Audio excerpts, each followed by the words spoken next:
Om Swastiastu. Perkenalkan, nama saya Riwayanata Putrika dari SD Negeri 4 Jungutan. Hai penonton, aku ingin mendongeng tentang dongeng Timun Emas. Diceritakan ada seorang janda yang sudah rentah bernama Mbok Sarni. Ia sudah lama hidup sebatang kara dan tidak memiliki seorang anak. Pada kenyataannya, ia sangat menginginkan kehadiran seorang anak untuk menemani kesehariannya dan membantunya bekerja. Saat sore menjelang, Mbak Sarni pergi ke hutan mencari kayu bakar untuk ia jual dan ia gunakan sendiri. Di perjalanan, tiba-tiba ia bertemu dengan raksasa yang buruk rupa. Badannya begitu besar dan juga menyeramkan. Raksasa itu bertanya kepada Mbok Sarni,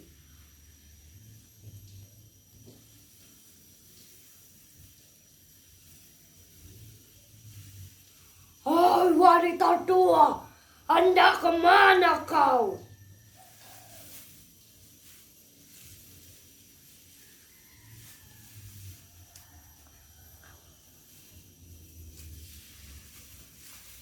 "Maafkan saya raksasa, saya ingin mencari kayu bakar di hutan untuk saya jual dan sisanya saya gunakan sendiri." "Ha ha ha," jawaban Mbok Sarni mengundang gelak tawa raksasa besar itu. Raksasa itu menjawab, "Hai wanita tua, kau boleh saja pergi dari sini, asalkan kau berikan aku anak manusia untuk kujadikan santapanku." "Maafkan saya Tuan, saya hidup sebatang kara, saya tidak memiliki seorang anak pun." Setelah perbicaraan yang cukup ringan, Mbok Sarni mengatakan bahwa dirinya tidak memiliki seorang anak. Raksasa itu memberikan sesuatu yang adalah biji mentimun. "Hei, ini biji mentimun untukmu. Tanamlah di halamanmu. Jika anak itu sudah berusia 6 tahun, kau harus berikan kepadaku." "Apakah ini benar, Tuan?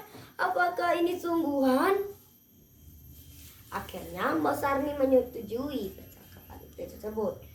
Dan akhirnya 2 minggu berlalu, biji mentimun yang ia tanam berbuah lebat. Mbok Sarni pun mengecek buah itu, yang ternyata ada buah yang paling besar dari timun-timun yang lain, membuat Mbok Sarni penasaran. Akhirnya Mbok Sarni memetik buah itu. Saat ia buka, ternyata ada seorang bayi yang mungil dan imut.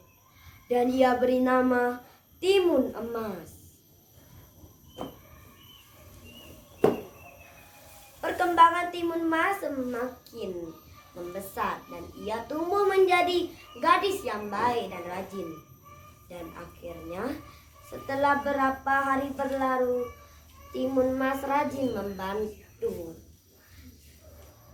Mbok Sarni bekerja dan juga menemani kesehariannya. Saat 6 tahun berlalu, raksasa datang menagih janjinya ke rumah Mbok Sarni. Mbok Sarni ketakutan. Ia pergi ke depan rumah dan mengatakan kepada raksasa itu, "Wahai raksasa, tunggulah 2 tahun lagi. Pasti perkembangan anak itu semakin membesar dan enak untuk dimakan." Akhirnya raksasa itu pun menyetujui perkataan tersebut. 2 tahun berlalu, ketakutan Mbok Sarni menjadi-jadi. Raksasa itu pun keesokan harinya ingin menagih janjinya. Akhirnya Mbok Sarni menyuruh Timun Emas untuk pergi ke gunung tempat petapa tinggal. Akhirnya Timun Emas pun mengiyakan perkataan Mbok Sarni dan pergi ke gunung itu. Di saat ia bertemu dengan petapa, ia memberitahu maksudnya ke sana. Dan akhirnya ia diberi 3 bungkus biji, yaitu garam, jarum, dan juga terasi. Saat di perjalanan pulang, ia menceritakan kepada Mbok Sarni apa yang telah ia jalani kepada petapa itu, dan memberikannya melihat biji-biji yang ia dapatkan.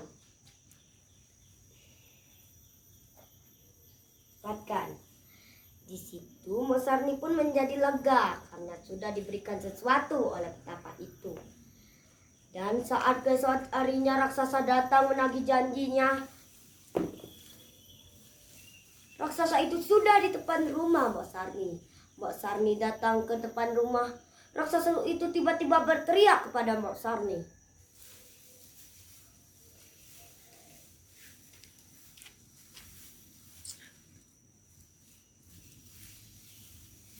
"Hai Mbok Sarni, mana janjimu? Aku sudah lama menunggu. Kau tidak memberikannya." "Tolong jangan ambil anakku, Tuan. Aku menyayangi anakku itu. Tolong jangan mengambilnya." "Hei, Mbok Sarni!" Tiba-tiba Timun Mas datang dari belakang rumah dan mengatakan kepada raksasa itu, "Hei raksasa, tangkap aku kalau kau bisa." Akhirnya Timun Mas pun berlari ke hutan. Di hutan, akhirnya dia melempar biji satu yang berisi jarum. "Rasakan ini raksasa." Akhirnya ia pergi berlari kencang-kencangnya. Raksasa kesulitan melewati bambu-bambu yang lebat. Raksasa tetap bisa mengejar Timun Mas. Saat ia melempar biji bubuk kedua, tiba-tiba muncul lautan yang membuat raksasa sulit melewatinya. Tapi raksasa itu tetap bisa mengejar. Dan akhirnya ia melempar bubuk ketiga yang berisi terasi.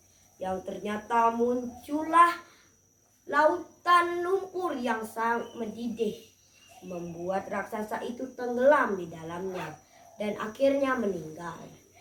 Akhirnya Timun Mas berlari pulang, dan saat ia pulang ia menceritakan apa yang terjadi.